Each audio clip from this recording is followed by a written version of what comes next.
Hello everyone! This is Cheryl once again from Saladmaster here in Perth. And today I want to show you how to cook roast chicken using our Saladmaster cookware.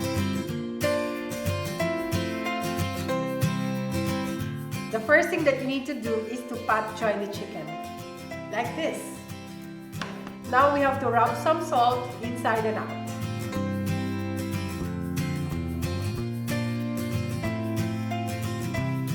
Add freshly ground pepper.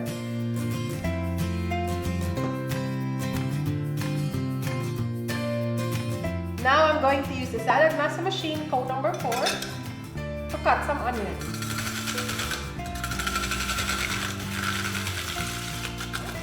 Then let's put it inside the chicken. Then put some lemongrass and 6 cloves of garlic.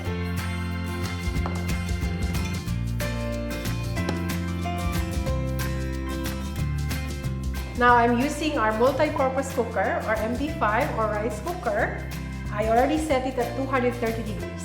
Now you have to test that we have the proper temperature by blessing the cookware.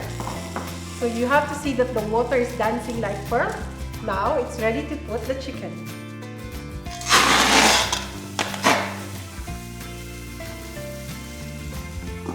You have to sear both sides for 10 minutes. Now we're going to flip it. Put the lid back but a bit open, and then 230 degrees for another 10 minutes.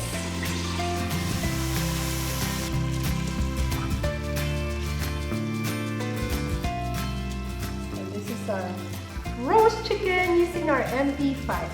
You can use other cookware like your 5-quart wok or a 7-quart roaster.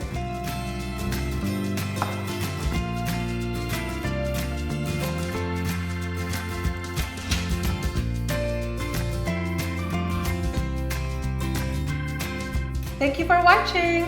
And if you like this video, don't forget to hit like and subscribe. Bye!